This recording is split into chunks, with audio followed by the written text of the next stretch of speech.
নমস্কার বন্ধুরা, কেমন আছো সবাই? আজকে একটা কাতলা মাছের রেসিপি তোমাদের দেখাবো। কাতলা মাছ তো তোমরা অনেকভাবেই খাও, রোজই কিছু না কিছুভাবে রেসিপি রান্না করো তোমরা। তো আজকে আমি একটা নতুন পদ্ধতিতে দেখাবো, একবার রান্না করে খেয়ে দেখো, অপূর্ব টেস্টের। আমি মাছগুলোর মধ্যে কিছু মশলা অ্যাড করবো ম্যারিনেশনের জন্য। প্রথমে আমি নেব হচ্ছে হাফ চা চামচ হলুদ গুঁড়ো, তারপরে নেব নুন, তারপরে কালারের জন্য নেব হচ্ছে কাশ্মীরি লঙ্কার গুঁড়ো, সেটা অপশনাল, তোমরা দিতেও পারো নাও দিতে পারো। আর নেব হচ্ছে অল্প একটু সর্ষের তেল।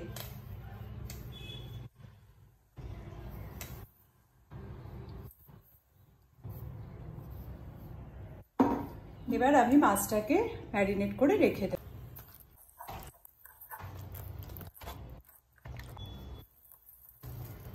আর মাছগুলোকে কড়া করে ভেজে নেব।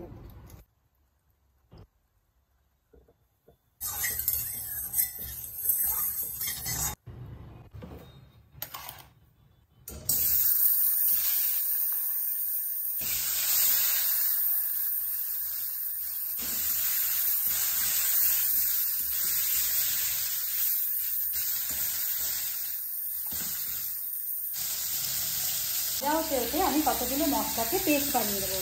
তার মধ্যে রয়েছে হচ্ছে পেঁয়াজ, 1 চা চামচ ধনে গুঁড়ো, গরম মশলা টেস্ট অনুযায়ী, আর আমি সাদা আর কালো সর্ষেকে একসাথে মিশিয়ে নিয়েছি, সেটা ওই 1 চা চামচ মতো। লঙ্কা তোমাদের যে যেরকম ঝাল খাও সেরকম।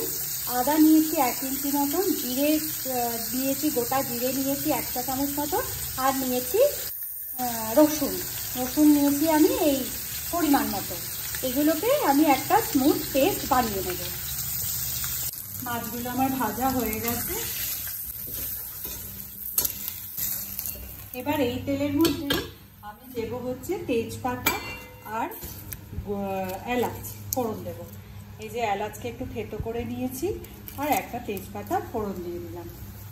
এবার এই তেলের মধ্যে আমি দেব একটা গোটা টমেটো,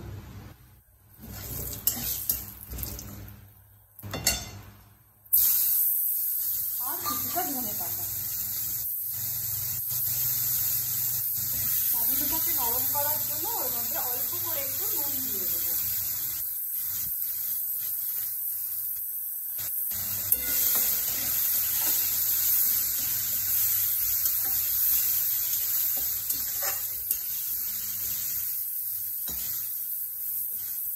এবার আমি এর মধ্যে ওই যে পেস্টটা করে রেখেছিলাম, যে মশলাগুলো তোমাদের দেখালাম বন্ধুরা, সেই মশলাটাকে এবার আমি এর মধ্যে দিয়ে দেবো।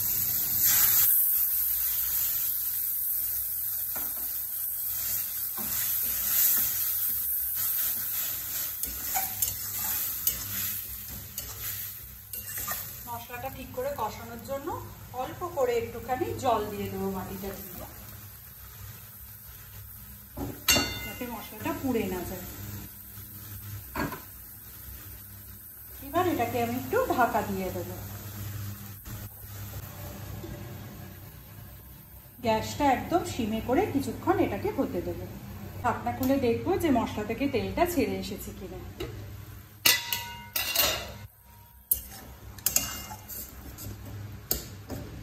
দেখো বন্ধুরা, টমেটোও গলে গেছে আর মশলা থেকে তেলটাও ছেড়ে এসেছে। আর একটু আমি এটাকে হতে দেবো। এত সুন্দর গন্ধ বেরিয়েছে কষানোতেই, তোমরা একবার এটাকে রান্না করে দেখো, অপূর্ব স্বাদ হয়। দেখো বন্ধুরা, সুন্দর করে গ্রেভিটা ফুটে গেছে। এবার আমি মাছগুলো এর মধ্যে দিয়ে দেবো। এবার আমি এর মধ্যে দেবো হচ্ছে ওপর থেকে টমেটো কুচি, কাঁচা লঙ্কা কুচি, আর হচ্ছে ধনেপাতা দিয়ে আমি ঢেকে রেখে দেবো কিছুক্ষণ। তারপরে সার্ভ করার জন্য রেডি।